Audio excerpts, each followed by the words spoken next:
This issue, providing water and sewer for the Route 6 corridor, has been the top of my priority list for, I want to say, decades. 20 years, yeah.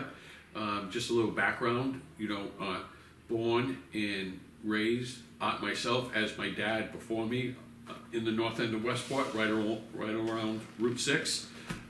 We moved our business from Fall River to Route 6 in Westport in 1973. So 50 years ago, we made Route 6 our home for our business, and we've been talking about the need for expanded economic development opportunities. We've been talking about the need for ensuring that the residences, there's so many residential properties along the Route 6 corridors that have compromised drinking water. The lots are so small, it's almost impossible to provide a septic system that can adequately protect the drinking water wells on the same lot. And the real answer is to provide water and sewer along the Route 6 corridor.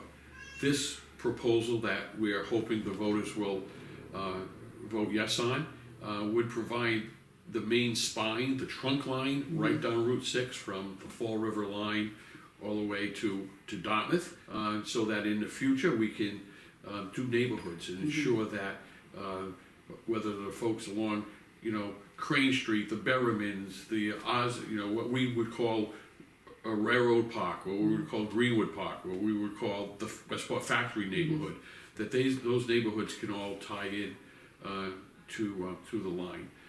It'll provide additional economic development opportunities that Westport really needs a tax revenue, and we would really prefer to have tax revenue come from commercial taxpayers than residential taxpayers. And I hear all the time, Route 6 is nothing but one big car lot, and it's true. Why? Because cars don't need water or sewer. Right. And it's the highest and best use of the land, considering the fact it doesn't have this infrastructure. It's really important now that we do this.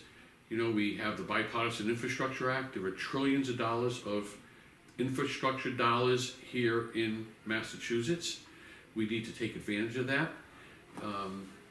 Billions of dollars in water and sewer projects, all into the state revolving fund. If we don't take it here, if we don't take advantage of it here in Westport, the Cape is going to take it all, because the Cape is a decade ahead of us in preparing for this. I secured the largest opera appropriation in the state, $1 million cash for the town of Westport to do the design, the engineering, the permitting, to get the ball rolling. At the end of the day, it's going to be much less expensive for a homeowner to tie into a public water and sewer supply than it is to upgrade their septic system. And it's going to be much better for their health. They're going to have better quality water, better ensuring that the septic waste is contained and is properly treated before it's discharged rather than going into the ground. So it's better for public health, it's better for the homeowners, it's less expensive in the long run for the homeowners. This is not rocket science. Westport is amongst the minority of communities that do not have public water and sewer. It's everywhere, so it's not redesigning a wheel. It's it's tried, it's true, it works. Fall River, that will be accepting the septic waste in their wastewater treatment facility, was built with federal money, was built with the intention of tying in regionally, so it's prepared for it. Fall River has amongst the best water quality in the entire state, and there's an abundance of water. Many parts of the state, certainly many parts of the country, would die to have the quantity and quality of water that we have right here in the Northwood Tupper Pond. If I am a homeowner and I'm looking to sell, the first thing I know is that I'm going to have to upgrade my system to meet Title V. Nowadays it's $30,000 or $50,000. Even when I do so, it's going to mean I'm probably going to have a raised system, so you're going to have Mount Flushmore in your backyard or your side yard. And we didn't even touch on the environmental benefits. The fact that a main feeder of the Westport River is the Bread and Cheese Brook. The Bread and Cheese Brook runs right through. We all know it. It floods regularly right across Route 6.